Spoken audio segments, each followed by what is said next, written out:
Today we will deal with a very important topic, that is diabetic ketoacidosis. So we are sitting in an OPD and patient is coming who is a non-case of diabetes with a blood sugar of 436 which was recorded with a glucometer, and you suspected diabetic ketoacidosis in that patient. So how will you proceed further? So if a patient arrives, first we will record the vitals of the patient, and since there is a history of diabetes and the blood sugar is very high, we will draw blood sample and send the sample for serum electrolytes like sodium, potassium. We will have a lab random blood sugar value. We will send blood glucose, blood sugar, blood for complete blood count with the platelet, and also we will take a venous blood gas analysis to see the serum potassium in the venous blood gas and also the bicarbonate. Previously, it was recommended that arterial blood gas needs to be taken, but the current recommendation is that only venous blood gas is enough. Arterial blood gas is recommended only if on arrival the patient is unconscious or not responding to commands and the oxygen saturation is low. Otherwise, VBG is enough. So after sending all these blood investigations, and we find that the systolic BP of the patient is less than 90 millimeter of mercury. So if the systolic BP is less than 90 millimeter of mercury, that means that the patient is severely dehydrated. So in the diabetic ketoacidosis management, in the first hour, the most important three things we should consider are we should replenish the fluids, we should replace the potassium, and we should give insulin for the cells to utilize the glucose. So on arrival, we find that the systolic blood pressure is less than 90 millimeter of mercury. So immediately we will secure wide bore cannula in the patient and give 1 liter of fluid. So the fluid of choice in diabetic ketoacidosis is 0.9%. And if there is a low BP, only crystalloids have role and colloids have no role in fluid management. So we will give 1 liter of fluid in 15 minutes and again repeat the BP. And on BP repetition, if the BP is still less than 90 millimeter of mercury, we should rule out conditions like a septic shock or a congestive cardiac failure. That we need higher experts needs to be called in for the management. But if the BP has improved, the systolic has improved more than 90 millimeter of mercury, then how will we proceed further with the fluid management? The further fluid management should be, that is, we should give 1 liter of 0.9% sodium chloride along with the potassium over the next 2 hours. So how much potassium we have to give, that we will discuss in the coming section. And in the next 2 hours, we have to again give 1 liter of 0.9% sodium chloride with the potassium chloride over the next 2 hours, and in the last 4 hours we have to give again 1 liter of 0.9% NS with KCl, but that fluid will be given over the next 4 hours. So so that is regarding the fluid. So the first part we have dealt. Now with the potassium. So we have already dealt with the fluids. Now we will see how much potassium we have to give. That is in the first hour of management. So by that time the lab value or the venous blood gas will be showing serum potassium. So we have to keep in mind that in diabetic ketoacidosis, the total body potassium will be low, even if the serum potassium is showing a high value. So if it is this VBG is showing more than 5.5 milliequivalents of potassium, at that moment we don't have to supplement KCl.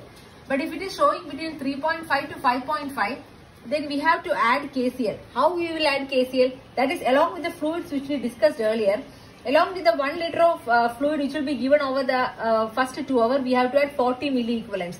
That is, we have to add 20 milliequivalents of KCl in each of the pint. Then 1 liter of normal saline will be given over the next 2 hours. In that also we will add 40 milliequivalent, just like 20-20. And over the next 4 hours also we will give 40 milliequivalent of potassium. That is, in each pint we will add 10 milliequivalents. So that way the potassium infusion will be given in the patients whose potassium value is between 3.5 and 5.5. And if the potassium is less than 3.5, we should be very careful. Such patients need ICU admission, because once we start insulin, the thing is that the potassium will go further inside the cell and the serum potassium value will come down. So what will happen? Such patients will develop dangerous arrhythmias and muscle weakness. So we have to be very careful, and if the potassium is less than 3.5, in the initial value we should be extra vigilant and we should be more careful about the potassium replacement. So the third thing, how will you give insulin? So now we will see how much insulin we will give for the patient. So previously it was recommended for a variable regimen insulin infusion. Now the recommendation is that we should go for a fixed regimen insulin infusion. That depends upon the weight of the patient. So now the recommendation is that we should give insulin at the rate of 0.1 units per kg per hour. That is, if it is an 80 kg person, we should give 80 units of insulin every hour for that patient. So just a word about how to prepare the insulin infusion.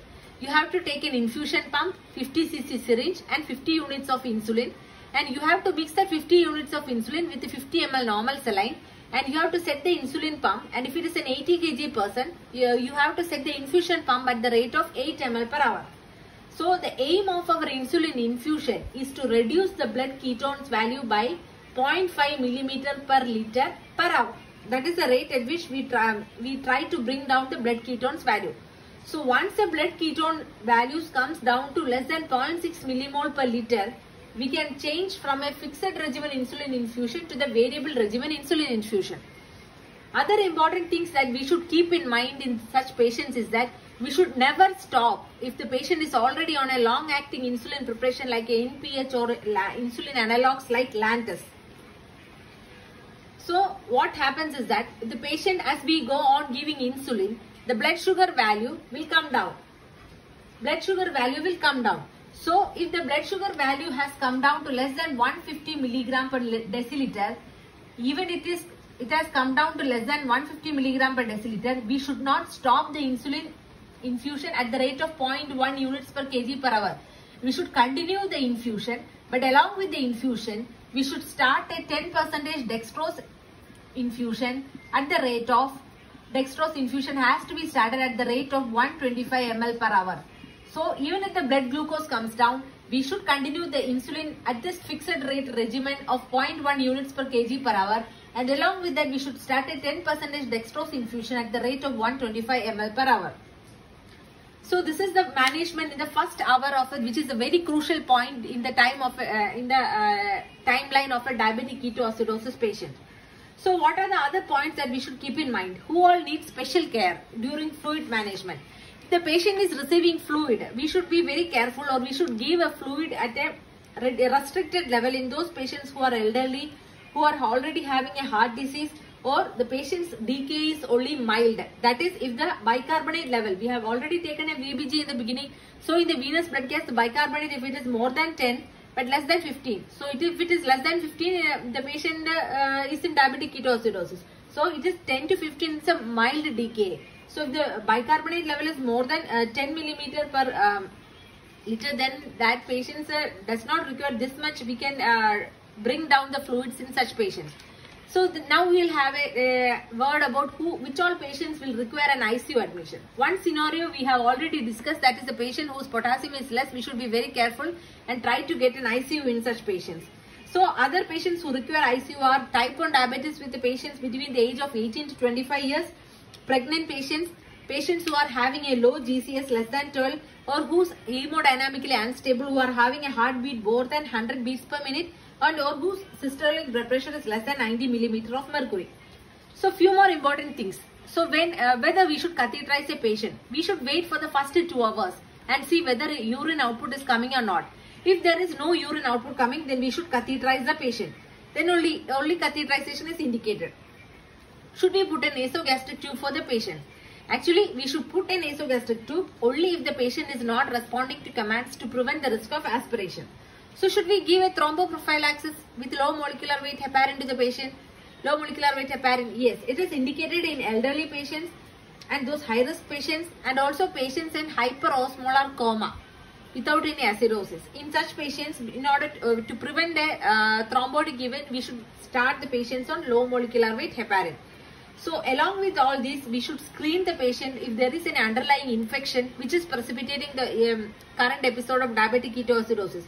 For that, we should always keep in mind, we should look for a focus of infection rather than relying upon the blood counts. Because during the scenario of a diabetic ketoacidosis, the total count will always be high. So we cannot rely on a total count and say that this patient has infection. So we should always see whether there is any focus of any infection. So Now we know the patient is on fixed regimen. We have replenished the fluid. We have given the potassium. We are giving the insulin and bring down the blood sugars. So when will the patient become ready for discharge? So before that, we'll have a few words about whether there is any role for bicarbonate therapy for the patient. So normally, when we manage the diabetic ketoacidosis in this way, itself the bicarbonate level will come up. There is no role for bicarbonate anywhere, and only if the bicarbonate is not coming up, or if there is any other associated renal abnormalities, then only bicarbonate is indicated, and that too should be given only in the ICU. So now we have to now this patient is on fixed regimen insulin infusion. So now we can think about converting this patient to a variable regimen insulin infusion, and finally back to his old sub-Q insulin the way he was taking at home. So how we will switch from the fixed regimen to variable regimen to the sub-Q regimen. So this once the DKA starts resolving and the blood sugar has come down, the ketone bodies have resolved, and the patient has started to eat. So then we can. So once the blood ketones fall to less than 0.5 millimole per liter per hour, we can switch from fixed regimen to variable regimen, and from the variable regimen we can when the fixed regimen to variable regimen, when the blood ketones falls less than 0.6 millimole per liter, and from variable regimen to sub-Q regimen, once the patient is comfortable sitting, eating without any vomiting, no abdominal pain, he is hemodynamically stable, then we can switch to subcutaneous regimen. So subcutaneous regimen, how will we switch? That is, once you stop the variable regimen and then you start the sub-Q, it's like you have to give the sub-Q dose first. Then after the sub-Q dose is given, then we have to wait for 30 minutes, and after 30 minutes of the sub-Q, we will stop the variable regimen. So that is the insulin infusion will be continuously going through the infusion pump. So how will you stop the infusion pump? That is what I am discussing. So once the patient is well eating properly, we will give a sub-Q dose which the patient was taking previously. Then after 30 minutes, we will stop the infusions. All infusions, that is insulin infusions, can be stopped, and this variable regimen and all will come to an end. And the patient is back to his old normal regimen.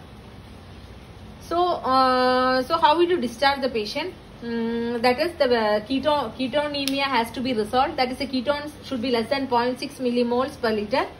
Then the venous bicarbonate should come up. That is, it should be more than 15 millimoles per liter. That is, and the blood sugars have normalized, and also the patient is eating and drinking, and also we can take if required an expert opinion, and on consensus you can discharge the patient from the ward. That is how you deal with the patient with the diabetic ketoacidosis. I hope this video is helpful and help you in your management in the ward. Thank you.